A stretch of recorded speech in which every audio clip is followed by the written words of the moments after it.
morning, everyone. Thank you for being here. Thank you for having me. So, yes, this morning's theme is wilderness. And this is a concept that has changed almost entirely for me over the past few years.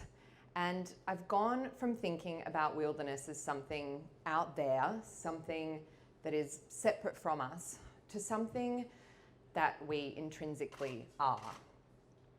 Now, this is something that we once knew deep in our bones as human beings. And it's my belief that if we can return to that knowing, and if we can remember that we are a part of the living world, then we can really treat the world as we need to, with the respect and reverence it deserves, and fight for our future on this one wild and precious planet that we are so very lucky to call home. Now, this understanding for me has come about largely through my relationship to travel, which is the way that I have understood and synthesized the world for almost as long as I can remember.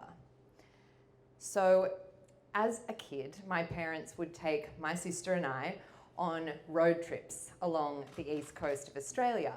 And we would go everywhere from Barrington Tops here, where we would swim in these beautiful natural swimming holes and watch rosellas playing in the trees, to Byron Bay, where I live now, Noosa, the Gold Coast, the Great Barrier Reef, all these beautiful places. And I just loved those local explorations. And it really set something in motion for me, those moments of being in the back of the old silver station wagon, listening to the same two cassettes over and over again, Cat Stevens and Roxette, of course. And I had only done those local trips, but I really already loved that feeling of traveling. When I was 21, I moved to the south of France for a year as part of my journalism and international studies degree. And I did what all good Aussies do, and I travelled as much, as often as I could. And that year I travelled to probably 15 countries, and everywhere from Croatia to Slovenia to Hungary to Poland, where my parents are from, and beyond. I had caught the travel bug bad, and I just couldn't stop doing it. Now, when I got back to uni and the teachers would say, "So what do you want to do with the rest of your life?" I would give the same response that I think probably more than 50% of my year would give, which is, I want to be the next Katrina Roundtree from Getaway. Now, fast forward about half a dozen years, and I went some way to making that dream a reality. So after having worked at the magazine division of Fairfax, across titles like Good Weekend and Sunday Life and Sport and Style and all the other magazines that came and went, I got a job as an in-house travel writer for Fairfax. And that was a job that was a dream come true for me. But about 6 months after I got that job, my husband got a dream job of his own, which was art directing GQ India. And so we moved to Mumbai for a year.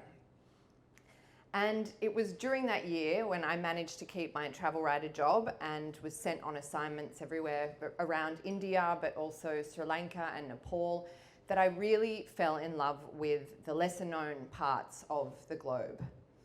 And when I got back from that and continued travel writing, about a year later, I was made redundant through one of those big Fairfax rounds of redundancy when they realised, why are we paying in-house travel writers when they're never here?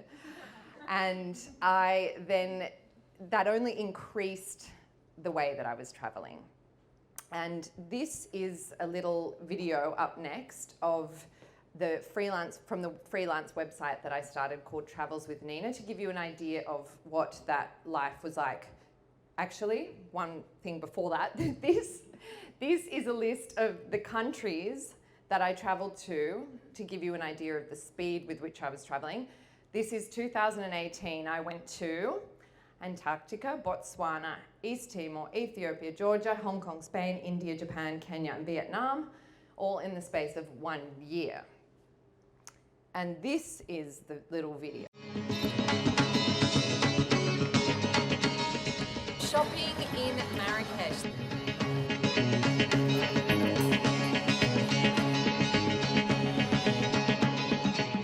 Here outside Palace of the Wind.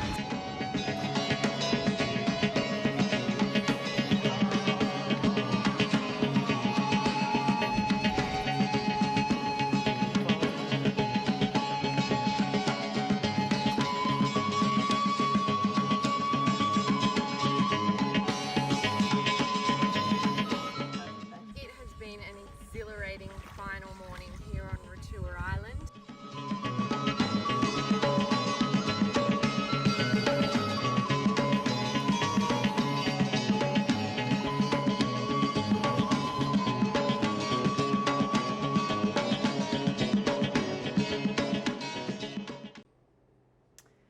Now, I was far from being Katrina Roundtree, but I did love what I was doing.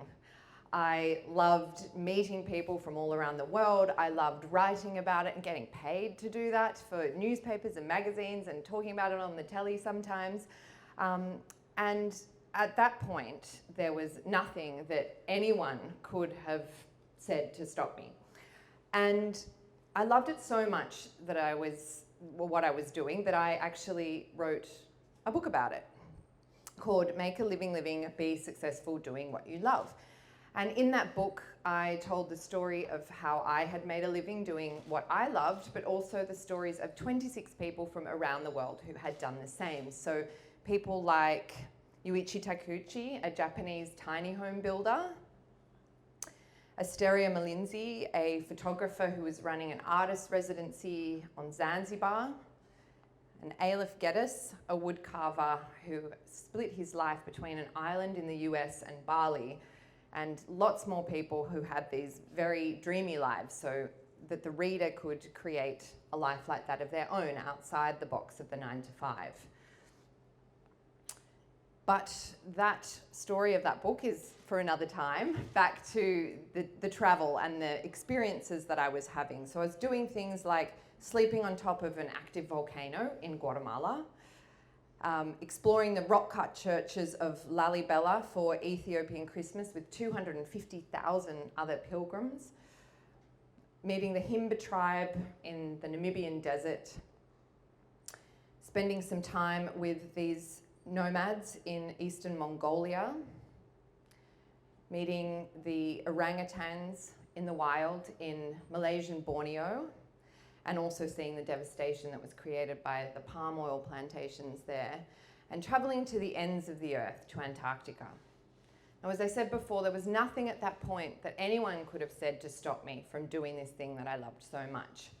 But everything changed in 2019 when I traveled to the Arctic.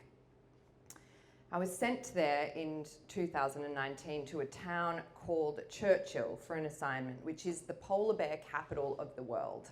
So there's 900 polar bears to 800 human inhabitants, which gives you an idea of just what that experience is like during summer.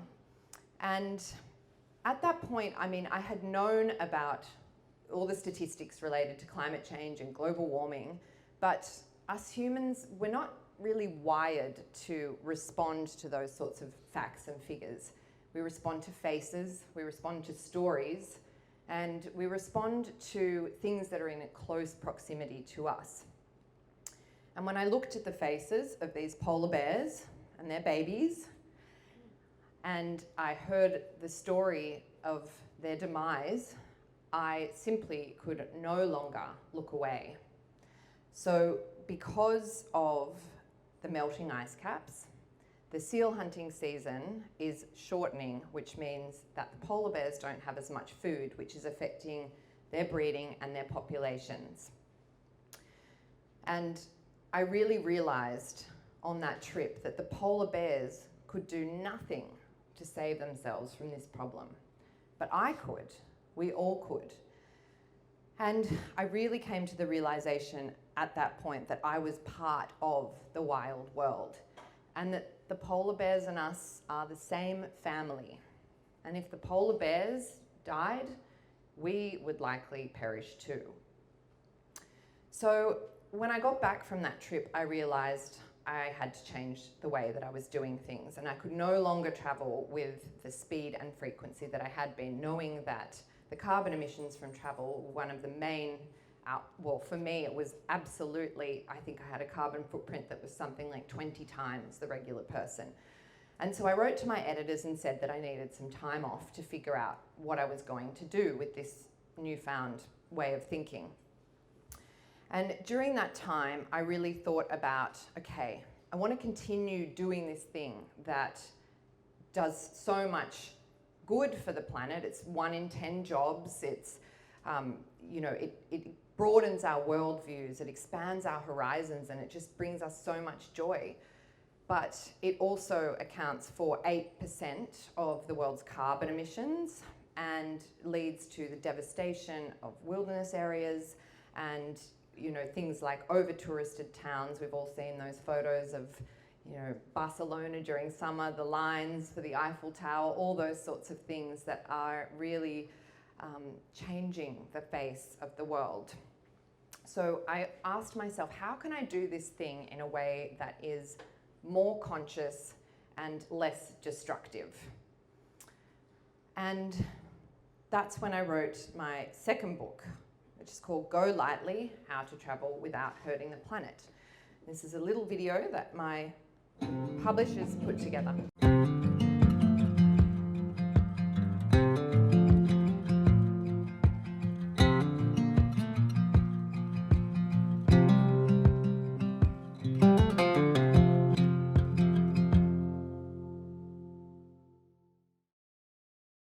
So I tried to fill that book with hundreds of green travel tools. I basically couldn't find a resource for how to travel in a lighter way, and so I created one, and I filled it with all the information that I was trying to find for how to do this thing better. So there was everything in there from how to accept less single-use plastics, to how to give back to communities, to how to choose the least impactful mode of transport. And I then also included these light adventure guides to things like road trips and camping trips and biking trips and all those great fun things that I think a lot of us did as kids and that we've largely forgotten about. I also included interviews with some of the world's leading eco-adventurers, including people like Celine Cousteau. She's an incredible filmmaker and conservationist, and also the granddaughter of Jacques Cousteau, the famous explorer. People like Jimmy Nelson, who photographs the last remaining tribes in the world and does a lot of great work spreading the message of the knowledge that they have. And people like Rob Greenfield, who is also an adventurer and an activist and does these really outlandish activism campaigns like this, wearing all the rubbish that he had created in a month. He wore it around New York for 30 days. How cool is that? So in that book, I also reflected on all the things that I had learned from the communities that were more entrenched with the wilderness, that had understood their place in the order of things. Things like sharing and giving back, understanding the idea of reciprocity and what it means to walk lightly on the earth. And I also worked in a lot of the mistakes that I had made. And I had made pretty much all of them. And this photo encapsulates a couple of really obvious ones, such as dressing in a very culturally inappropriate way, micro shorts in Egypt. Thought that was a good idea at the age of 22. And contributing to wildlife cruelty with those poor camels. But of course, a lot of these things we don't know until we know. And then once we know, what do we do with that information? We share it. And that was what the book was all about. Now, let's go back to that for a second. A few months after I had submitted my manuscript, of course, the pandemic hit and the world shut down. And during that time, I was reading some really interesting statistics and stories about how people in northern India could see the Himalayas clearly for the first time in 30 years, and how people in New York could hear birdsong that they hadn't heard in a very long time. Reflecting on all of this, I think we really realized that the pandemic and the shutting down of the world, as painful as it was in so many ways, was this potential portal into a cleaner, greener travel world and world more generally. And then that was something, the lessons from the pandemic was only enhanced by things like the wildfires and the floods that have ravaged this country over the last couple of years. And that's something that I was personally quite impacted by. This is a video of my husband and I kayaking down our street earlier this year.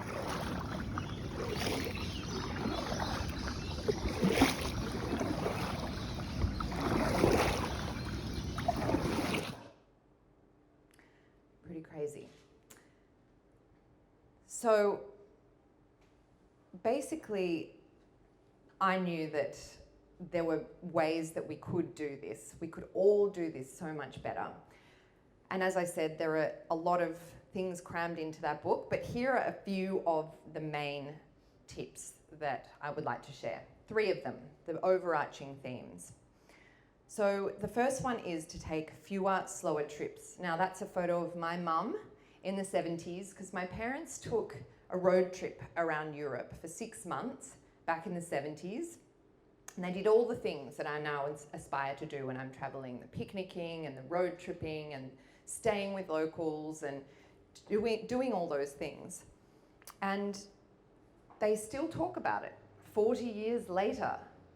And I think we've forgotten what a privilege travel is. We are so able to travel now, and international arrivals went from 70 million in the 1960s to 1.4 billion today, a number that's set to rise to 3 billion by the year 2050. Now that's particularly shocking when you think of this other statistic from David Wallace Wells's book, The Uninhabitable Earth from 2019, which is that every plane seat from New York to London melts another 3 square meters of Arctic ice and emits the same amount of carbon of 8 months of driving. So we need to come back to that idea that travel is a privilege, something to be treasured, something to be savoured. And taking longer, slower trips is really a way forward with that, doing less but better. And I think ultimately that makes trips more special in so many ways. It allows us to really properly interact with local communities, which means that we're giving back naturally because we're there for longer, we're building better relationships, and we're creating memories that will really last and that don't fade quite so quickly. And remembering travel as a privilege, it might help with this one other statistic that I want to share, which is that only 6% of the world's population has ever actually set foot on a plane. 6%, which is pretty mind-blowing stuff. So we need to take that privilege of travel and the privilege of being able to spend money when we travel and really enriching the communities that we come in contact with. So the second main point is to go local. So localizing everything that we do while we're away. There's a term in travel called leakage, which is about the amount of money that actually leaks out of the destination that we're in, and that's actually 95%. Only 5% of the money that we spend is staying in the local communities. So there's things that we can do to really change that. Things like always prioritizing local businesses, local hotels, local eateries, buying local handicrafts, which again is such a more satisfying way to do things. You know, I don't remember half of the places that I stayed that were multinational owned hotels, the sky-rise hotels, but I do remember, you know, the homestays that I did in Nepal and all those beautiful smaller boutique places, like my favorite hotel in Mumbai, Abode, Bombay, which has about 6 rooms and everything in there is made by locals. They employ all local people. It's locally owned. It's just that much more satisfying. And I should say that this photograph was taken in Georgia, the country where we hiked through the Svaneti region, and that's a really good example of that as well, because we would hike through these wildflower-clad mountains and then hike down into these medieval villages where we would stay with the local Svaneti people who were quite gruff but amazing. And we would share stories and they would tell us about their lives, we would tell them about ours, and eat their food, questionable food sometimes, and drink their homemade wine and all those sorts of things. And I still think about that trip many years later. Put nature at the center of our journeys is the other main thing. So this photo was taken on a road trip that I did during the pandemic. I hopped in our hybrid car and drove all the way up by myself to the Daintree, because it was one of those moments of like, oh, gotta go and do something. And along the way, I stayed at really incredible locally owned, mud brick houses on permaculture farms and things like that, and also slept in the back of the car and camped, which was actually really fun and adventurous, and went to mushroom farms and got to visit the Great Barrier Reef. But it's that idea of we protect what we love. And so putting ourselves in amongst the natural world and remembering that we are the wilderness, we're all interconnected and that there is no separation, I think really lights that fire and remembrance within us. So it's doing those things, the hiking trips, the biking trips, the camping trips more. And it's actually been proven that being in the natural world inspires awe, which actually in our brains makes us put our own personal desires after the desires of others and of the world around us. And it's also been scientifically proven in Japan and Italy by many studies, and actually all around the world, to do things also like lowering our heart rates and the stress levels, the cortisol levels. So it's good for everybody. So, because I'm thinking always about this intersection of sustainability and creativity and how that really lies in our imaginations, I want you all to close your eyes for a minute. And I want you to think of the next trip that you have planned, or one that you're dreaming of. Hold that in your mind for a minute.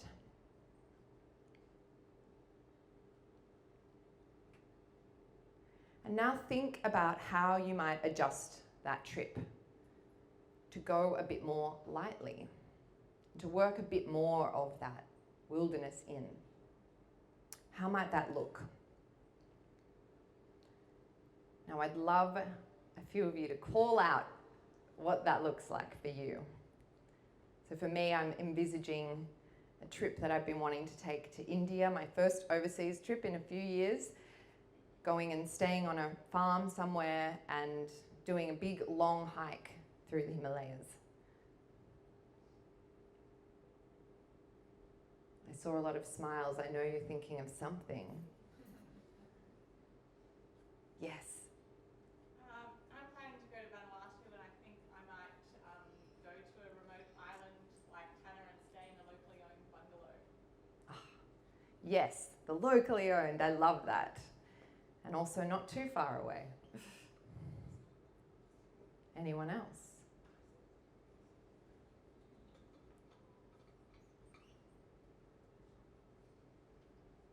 Well, it could be a hiking trip along the west coast of Australia. It could be so many different things. And if you're listening to me and thinking, I don't know, this light travel thing sounds like it's a bit hard, a bit of a buzzkill. Who is this woman? The Grinch who stole travel. Don't take that away from us.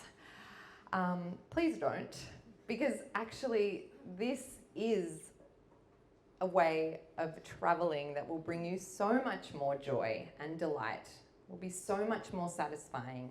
And trust me, I know, because I'm now doing that. I am taking trips like a forest bathing trip in the Southern Highlands, or that road trip that I mentioned up to the Daintree. Or just over the weekend, I went to Tasmania and took the incredible Wukalina Walk, which is an Indigenous led and owned company. And these are our two Aboriginal Tasmanian Palawa guides who were just so incredible, and that connection to country and that knowledge of country is just so important and so enriching.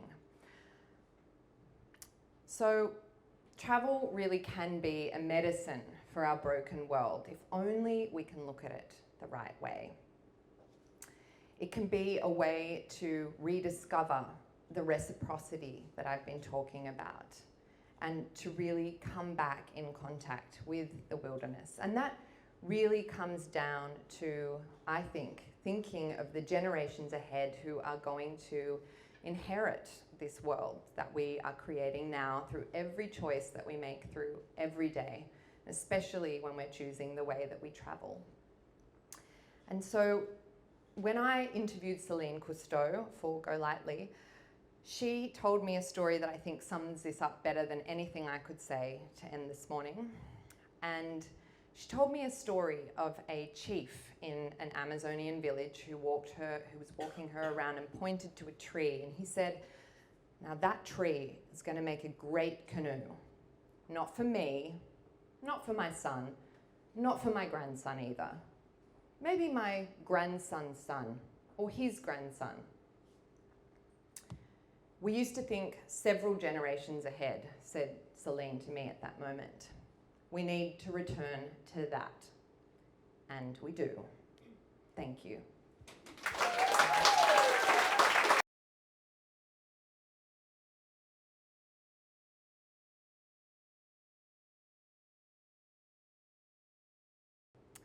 That is a very good question, Peter. Would have appreciated a bit of a discussion about this beforehand. No, offsetting is a big thing, the major thing, because I think we can think that it's the quick fix and actually maybe I can still keep doing 10 to 12 trips, and I've definitely thought of this. You know, maybe I can still keep doing that if I just put enough money into it and plant enough trees, which I actually, unfortunately, Grinch who stole travel, don't think that that's actually the case. We do need to just do a lot less. So if you're going to do that trip, you do maybe just that trip in a year. You really try to make it as long as possible. To my mind, that is better than just putting your money into an offsetting business, even though there are a lot of great ones. I would say the tree planting I'm not so sure about because it takes a very long time for the trees to grow. I think things like you can invest in capturing methane at landfills or investing in more sustainable fuels for communities around the world. Those sorts of things I think are better to look out for if you want an actual offsetting scheme.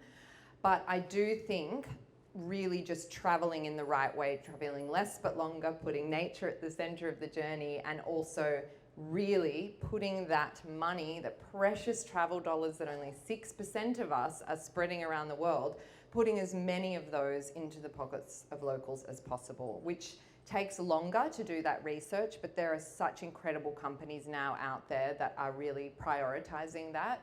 And if you find the right company or even the right travel agent, I think we're remembering the value of a travel agent when it comes to sustainability, because if you find the right one, they can help guide you through that so you're not out there in the woods.